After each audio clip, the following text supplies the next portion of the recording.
right. Hello, everybody, and welcome to another episode of The Vibe.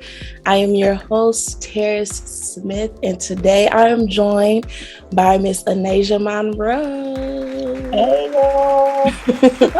So, wife, mother, real estate associate. What is your role there? Transaction coordinator. So Okay. I'm like an agent without the title. Okay. And community advocate. Mrs. Anasia Monroe is a hardworking woman of many great characteristics who is passionately doing it all, everybody. So today, she's joined us on The Vibe to speak with us on community engagement and how she manages her blessed and busy life. Yes. So, Mrs. Monroe, what is something that you are thankful for? I know change can be, kind of life-altering sometimes, but there's still something to be grateful for. So what are you grateful for? You know what? I'm grateful for the life that I live. I am. I have a fantastic job. I have a fantastic boss. I have fantastic friends and family. You know what I'm saying? I am grateful for all the changes that I have gone through in the past couple of years because I wouldn't know what to do without them. I have no idea where I would be at if I was still doing the same thing, Yeah, so I'm very grateful. That's great to hear. Wow. And we're going to talk about a lot of these changes in a little bit. But wow, to say you have a great boss, I have never heard that. So that is... Isn't that crazy? Props to your boss for that. Yeah. Seriously. My team lead, Marissa Harrington, let me add my little plug, 5-star real estate, buy and sell with us. But my team lead she's very big on good, better, best. And she wants to have the best real estate team in the world. And she really does strive for that. And she pushes us all to greatness in a loving way. You know what I'm saying?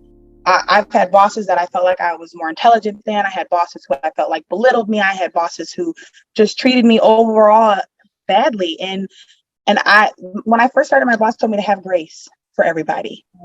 And she has shown me so much grace. And I am so appreciative for her and her love. So I have a great boss. I love to hear that. Yeah, that gives me a lot of hope for some reason. Yes, there's hope there, right? Yeah. You just have to find it. So yeah, that's great. That's something I'm keeping in mind as one day I know I'm gonna be somebody's boss. So I'm thinking, like you said, I've had bosses like that too. That's like, they've given me good examples of what not to do. So, everything is a lesson. So thank you for joining us today. Thank you for having me. I appreciate it. I'm so excited. Me too. I'm so happy to have you. You are one of the people who I've had the pleasure of knowing for over a decade. Yeah. Well, it's been a long time. We almost to the dub at this point. Yeah, honestly, at this point, like we go back to Girls on the Run, I was like, that was like 15 years ago. That's crazy. Yeah. So with all of that, I had a flashback. Girls on the Run was interesting. So much fun because all we do is run. Yep, that's the slogan. That's the slogan. That's what they say, huh? That's what they said. We go way back, right? So I'm excited for this conversation because there are a lot of different things that we can talk about now that we're older and you're married. You're a mom. Yes, my little girl in the past. Yes, you're a mom to your beautiful baby girl. So first question is, tell us how you've been adjusting over the past couple of years to this new level of adulting. Well, I think just recently did I start actually adulting with my full-time job. Okay. And not going to school has been a big change for me. I've been in school for ever. So, right. Not being in college, not, learning actively, it was a big adjustment for me to start working a full-time job. It definitely added a level of adulting that I didn't know because, when you're in school, you're like, okay, 13 weeks, then I'm done. I'm moving on to something new. Mm-hmm. But this year we only have 50 something days left. So that's, you know, 40 weeks of me doing the same thing. Yeah. And I just, that has taken me for a whole loop. I just don't even know, you know, it's weird to see the seasons change and nothing else change. Man. And that's odd for me. Yeah. That's my biggest thing. It's changes. Because it's like, it's always going to happen. Change is the one thing that's constant, I feel. Like, change is always happening. So, it's always. We'll have a game for you. Okay. It's a very quick game. But I want to play this or that. Okay? Okay, so I wanted to play that just to get you opening up a little bit, but we're going to dive into some of these other questions. And I understand, and I've seen that you are very vocal about the youth of our hometown, Kalamazoo. And I'm sure you are very, you know, passionate about everybody and all the youth, but centered on a little bit more of the Kalamazoo youth, right? Just a little bit. My right? kids. Right, your kids, our kids, exactly. Right. Tell me and the viewers of The Vibe, what are some of the causes that you are passionate about and have worked with? Okay. Things that I'm passionate about. The most important thing is equity. Everything should be fair. There's no reason why things should not be fair for everybody. No matter what has happened to you, no matter what you are doing, no matter who you are, you deserve the same opportunities as I have, as Bill Gates has, as Jeff Bezos has, as Mark Zuckerberg has ever had. You know what I'm saying? Mm-hmm. Anybody deserves the same treatment, the same respect, the same, and not even the same treatment, but treatment that works for you, that puts you in the same place as everybody else. So first and foremost, equity. Equity is my biggest thing. Homelessness is a big thing for me. Education. Children need to be educated. So education is big for me. I care about everything. Yeah. I'm like, but primarily housing, youth, and then equity as a whole are the big things that I primarily talk about and work with. You know, the thing that's been hurting my heart the most, I say, is this homelessness thing that's been going on in Kalamazoo. This is breaking my heart. I was just about to say that, yeah. I literally was driving down Stadium Drive the night that they sweep the empty park that people were staying in, and I had to pull over. I was so emotional, and I'm just like, what can I do for these people? Like, I have to obviously let these people come live with me, because no child, no animal, no adult, no addict, no sober, nobody should be outside at night. Yeah, it's cold. It's dangerous. It's, unless you want to be, right? Okay, if you're fine there, then I'm happy. I'll bring you some snacks, whatever. Clever, but 9 times out of 10 people are not trying to be outside. So we, as a city, there has to be something figured out. ASAP. Amen. And I totally agree with what you said. Like, what can I do? Yeah. Like, I know, and the other thing that bothers me is I see these abandoned buildings that can easily be, in my eyes, can easily be restored, you know, and then we have these other new buildings, apartments being built, and it just disturbs me a little bit. They're like $1,600 for a 1-bedroom apartment on the South Side. Yeah. Trust and believe. A lot of people have heard my mouth. Okay. Oh, okay. And all of my, because I grew up on the North Side. The hood is my home. My husband grew up on the South Side. I'm like, we are hood rats in the, you know what I'm saying? And we both love our hood. So, right. And like you said, there are a lot of vacant houses. There are a lot of vacant properties, buildings in Kalamazoo. I know this, right? I work in real estate. I live on the South Side. Hayes Park, I walked down 1 block. At Hayes Park, I counted 8 empty, vacant, condemned houses. There's no reason why people shouldn't be able to be in these houses. It doesn't make any sense. They're not doing anything for the city, but sitting there. Oh, girl.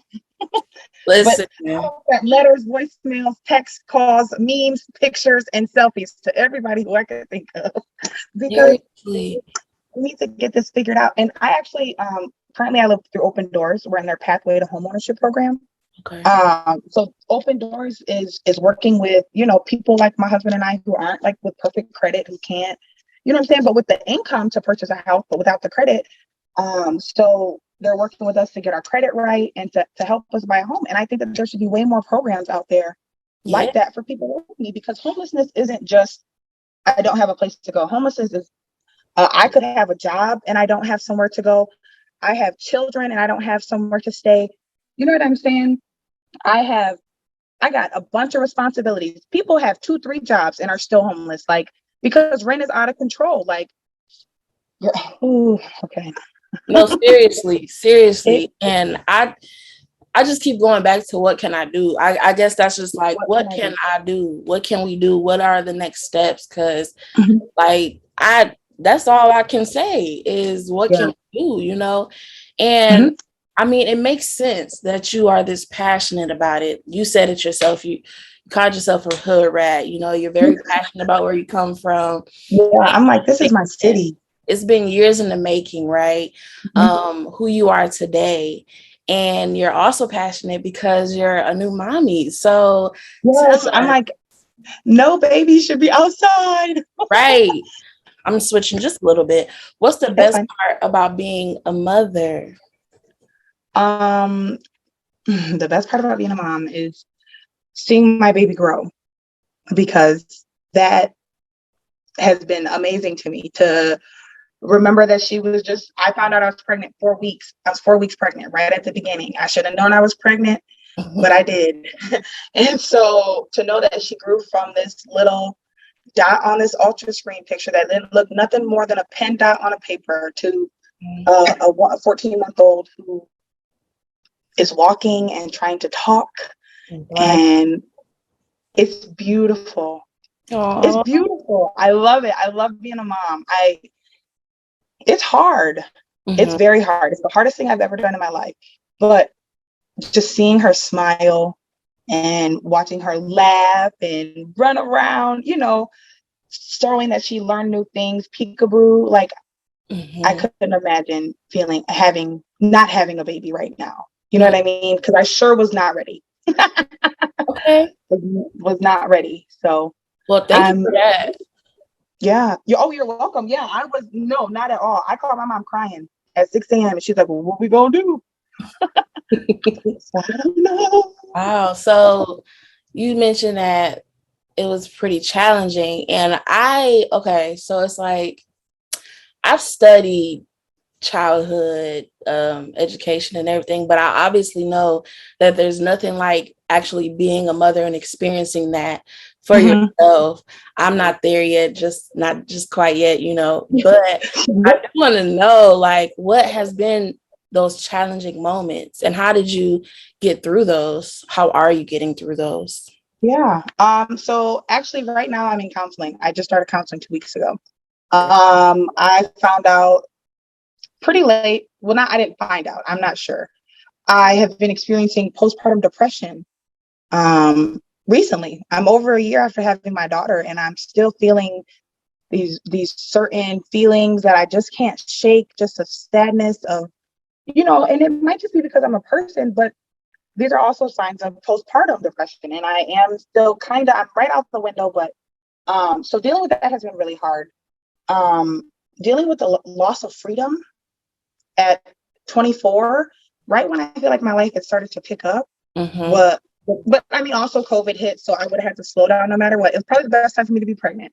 But um but that was really hard, having to slow myself down physically. um I gained 50 pounds, so physically I could barely walk Mm-hmm. while I was pregnant. And then being married and having a baby is wild. Being anybody having a baby, but having a partner who you decided to just spend the rest of your life with, and then you cement that with a kid. Yeah. Oh, it you look at everything differently. Everything seems like a contract to get out of. Like, Mm-hmm. you're like, I can't move without, you know what I'm saying? So it it's different. It is really different and not bad. But that would be another thing that was hard for me, was realizing that I'm really, like, not in a bad way. I love my husband. I love my daughter. Please do not get me wrong, but Of like course. these are my people. This is my tribe forever now, and I have to make it good. Not I don't have to, but I want it to be good. So working on that and working on myself and working on my marriage constantly because it never stops, and trying to be a good mom. Woo, girl, Yeah. because it's hard. Mm-hmm. It's really rough to not lose yourself in taking care of somebody else. Mm. And it's somebody else who is completely different than you. And you're like, why won't you fit into this square that made for myself? And my daughter's like, well, because I'm a triangle. Like, I Right. can't fit through here, mom. I don't work like that. And so that's probably the hardest thing is trying to be myself while also creating somebody else. Mm. Yeah. Yeah. Good stuff. So how do you find your me time? How do you have that time? Uh, well, my husband and I have a great schedule. He leaves for work about 6, 7 in the morning, and he gets home about 4 o'clock. So normally I'll give him about till 5:30 to have some free time. I'll come home, we'll bother each other for a while. Melanie will get in the bath, and then I go to the grocery store. I go hang out with my friends. I just take some time to take care of myself, and he's really big. My husband is on making sure that I do take care of myself because I get so overwhelmed, during the day, working and taking care of Melanie and trying to make sure everything is okay, So I got really lucky. I have somebody who really wants me um, to be okay. I really do have somebody who wants me to be okay. I don't know why I pushed that back. Sorry. That's great. That's great to hear. That's reassuring. Important. It's important Yes. for sure. And I'm glad that you have somebody like that. Seriously, I'm very happy for both of you. So, Mrs. Monroe, you've been married for how many years now? I've been married for 3 years. I got married when I was 21. 21. Okay, now. Yeah. Okay, so my question is, when did you know that you would end up getting married? Oh, girl, I knew I was going. Well, to him. Yes, to him. Oh. Because girl, I've been planning my wedding since I was 6. Okay. But when did I was gonna marry him? Well, we started dating. We only talked for a week, and then we started dating. I told him I loved him. I'm pretty sure in that week because he is such a good man. I mean, he's a good man, but he is a man. Right. So, I don't want y'all to see me out there acting crazy sometimes. Be like, oh, my husband's so nice. Oh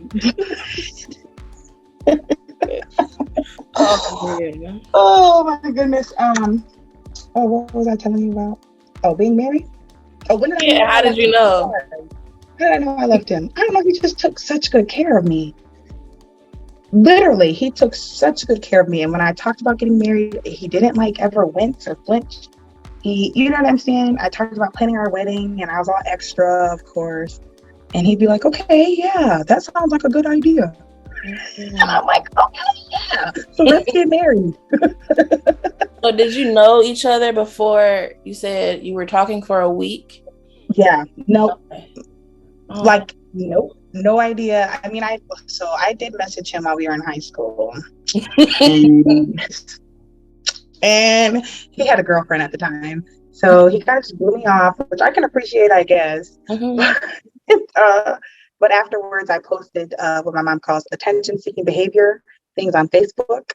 And he said, "You're too beautiful to feel sad." And there he had me. Boom. Aww. So I was like, oh, I said, thank you so much. I really appreciate it. And so after that, we just kept talking. It was really nice. He was so sweet. Beautiful. Yeah, he's kind. I cannot believe it. I love to hear that. So yeah. What is some advice you could give to, seeking, not seeking, or in that early stage of a relationship? What could you give as advice for them? Do a 23andMe test. I know that sounds crazy, but seriously, DNA is important. And it, So, so you mean see, like, if y'all related? no. That's like, Like me can like tell you things that people are like predispositioned to like oh, okay. do and to be like, and so that's important, right? And then also meet their family and do in-depth research on these people. Not research, but know who you're dealing with, okay? Yeah. And and and remember that everything that you prayed for in your partner is going to come true. However, it may not be the way that you want it to be. You know what I mean? Once you find your soulmate, you will know. I know I have my soulmate. My husband takes care of me better than I take care of myself. Okay. He'd be like, you put lotion on, you did this, you did this. You know what I'm saying? Like, he takes better care of me than I do myself. And that's because that's who I needed, was somebody who cares about me enough to say, what are you doing? Mm-hmm. Get up, go get in the shower, go put some clothes on, get dressed, and have a good day. Like, so I just think that it was, when you met your soulmate, and don't rush it. I had a cousin who rushed her wedding. She's now divorced. It was last year. But when you know, right? Like Jeff and I, so I'm like, don't rush it. But if you know, don't force it. Jeff and I got married. We got engaged after 11 months of dating. We got married the next year. So, but I knew, right? My husband knew. He said he tells me every night, there's nobody I will ever love for the rest of my life. I know that I love this man. I know this is my husband. But if there was any reason to not think so, I gotta go. Mm-hmm. So also that is my other advice, is leave when you feel like you need to leave. I think that's, no matter what, no matter who you found.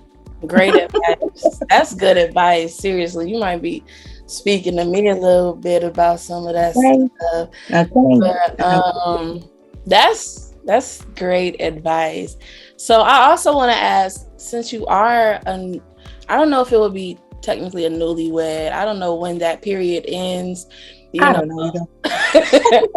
But you are in the earlier stages of marriage, as you know, a whole. Mm-hmm. So what can you tell us as some financial literacy advice?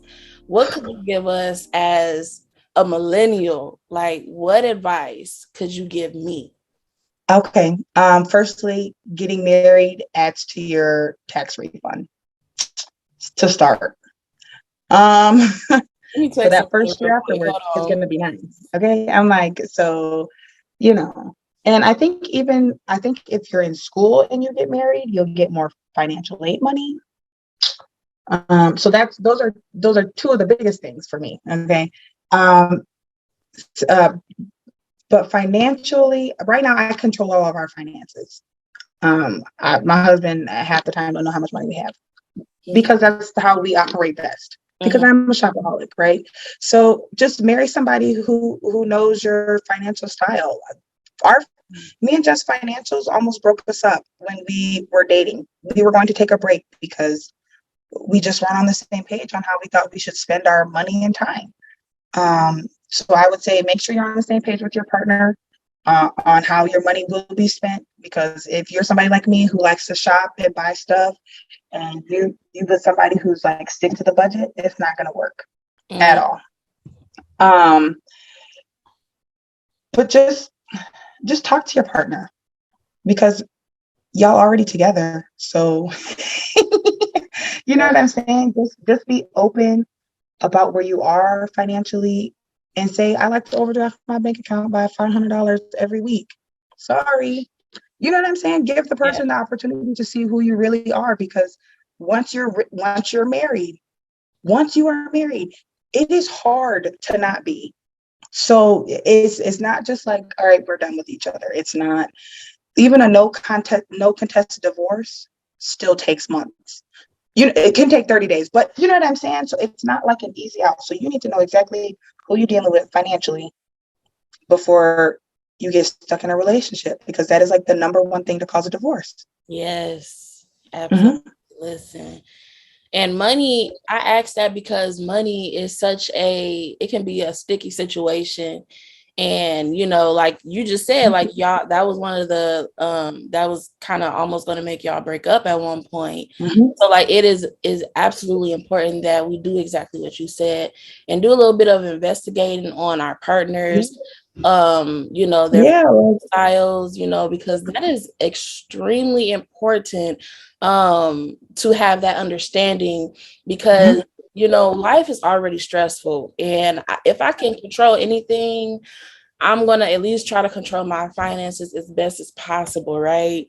So because once that becomes unstable, everything else is off the tracks. Exactly. And like I mentioned, we can't control everything, but if we can control that, then when life, the unexpected things of life do happen to us, financially, we're not totally taken off guard. You know what I'm saying?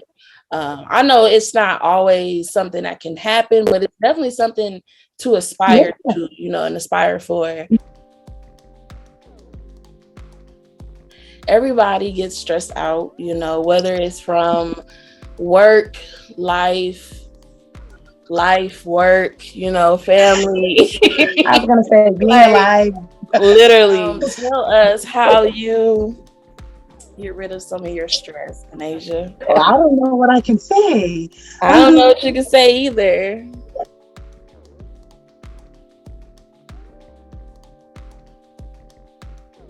I think the best part of my job is being able to talk to the people who I know, you know what I'm saying? People like you, like my friends, to say, okay, when you buy a house, you need to have this in order, or they're gonna say, we changed our mind. In the middle of you purchasing your home, the bank will say, never mind, cut that out.